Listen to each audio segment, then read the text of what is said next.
Magandang umaga mga kabay. Araw po ng Lunes ngayon. So ayan mga kabay, bali meron po akong estimate ngayon, rotary hammer mga kabay. Ayan. Check lang natin kung ano to, kung 3 mode ba o 2 mode. Ayan, 2 mode lang siya mga kabay. Bali drill lang siya tsaka hammer. Wala na po siyang chipping. Ayan. So ito mga kabay, di siya gumagana. Titest natin. Ayan. Sasaksak natin mga kabay. Ayan po, wala po siya, wala pong power. Reverse natin, wala rin. Ayan. So wala talaga siya. So titingnan natin mga kabay, bubuksan natin sa loob. Kaya tara mga kabay, samahan nyo po ako. So ayan mga kabay, bubuksan ko na po.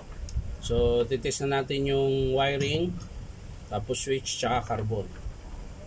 Tingnan natin kung may putol ba o wala yung wiring.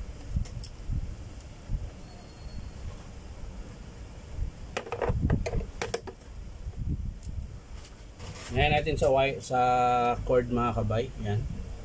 Test po natin kung meron. Ayan mga kabay, meron po siya. Ayan. Kabila. Ayan, meron din po mga kabay. Ayan. So wala siya sa cord. So switch naman mga kabay. Check natin yung sa switch. Kung meron, on natin. Kita ba mga kabay? Parang hindi. Wala talaga siya.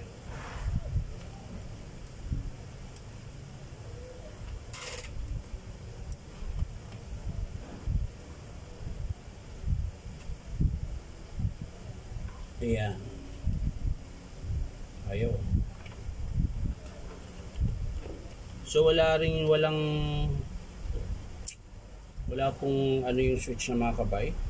Hindi po gumagana. Ayan. Nakailang pindot na po ako. So check natin yung sa carbon naman mga kabay.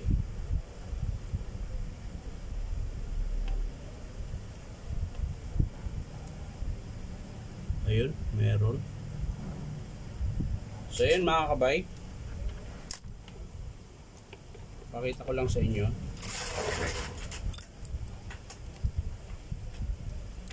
Dito po sa switch mga kabay, ayan. Ito po yung on-off niya, dalawa. Ayan. Ito po. Yung on-off niya po, ito lang yun, magkakatabi. Ayan, dalawang yan.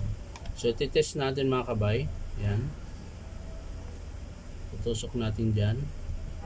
Tapos dito. So ayan mga kabay, wala po. Ayan, tingnan nyo po yung tester mga kabay. Ayan, hindi po nagalaw. Ayan po, wala po. Dapat gagalawin siya. Ayan, dapat ganyan siya. Ayan, pag tinest mo, wala talaga. So ayan mga kabay, sira na yung switch na yan. So titingnan natin sa motor naman mga kabay. Dito mga kabay, ang pagtitest nito, ito lang pong dalawa, magkabilaan. Yung sa may brass holder. Ayun o, yung kinakabitan nitong dalawang terminal. Ayan. So, titest natin mga kabay kung meron siya, kung may power. Ayan, yung isa. Tapos, yung pangalawa ito. O, ayun mga kabay, pumapalo siya. Ayan. So meron to. So maaaring dito lang sa switch yung sira. So ang gagawin natin mga kabay,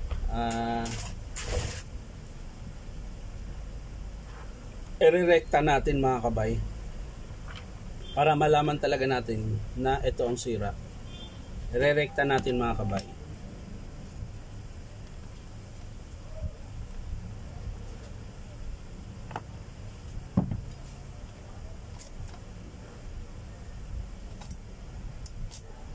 Ano yung pansundot ko Pansundot!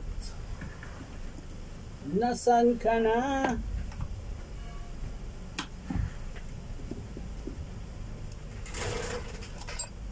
Yun, mga kabay. Ayan po. Tutusukin nyo lang dito ng pin mga kabay. Maliit. Ayan.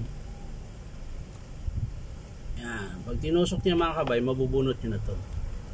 Bakit hindi? Hindi mo tinusok eh. Tusukin mo kasi. Ayan. O, diba? Kalas. So, re-recta natin to mga kabay. Papakita ko sa inyo.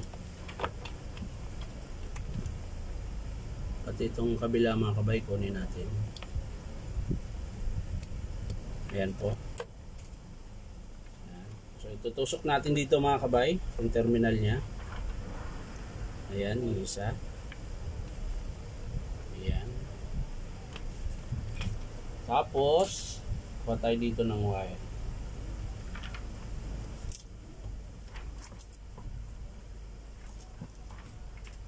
Ito mga kabay.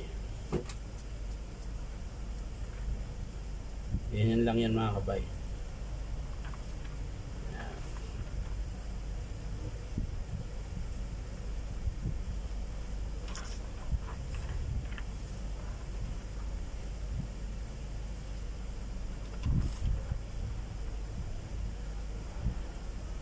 So ayan mga kabay. Ingatan nyo lang na hindi magdikit yung dalawa mga kabay. Kasi pag nagdikit yan, Happy New Year na. So ayan. So kailangan malayo yan mga kabay. Ayan. Tetest natin ngayon mga kabay. Sasaksak natin to. Sasaksak na mga kabay .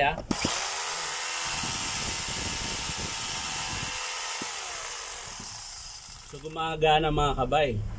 Check natin yung drill.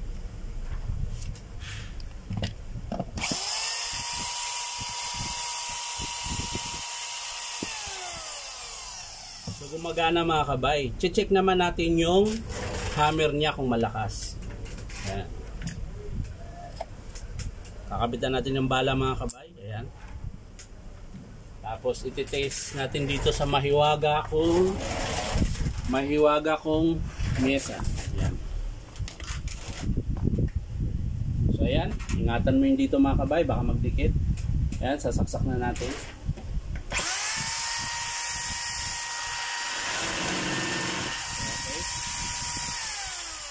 Ngayon yung hammer naman mga kabay, check natin. Ayan. Saksak natin.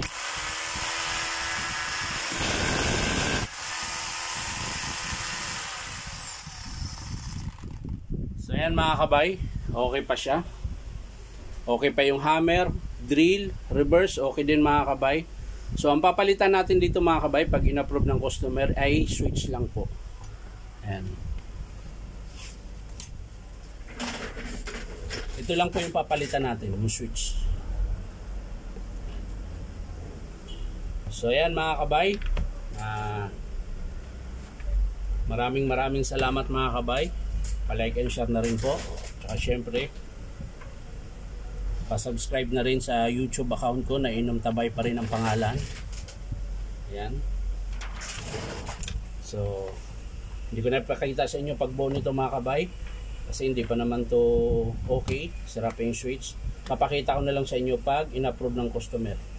Pagkabit ko sa bagong switch. So yan lang po mga kabay. Maraming salamat. Bye bye.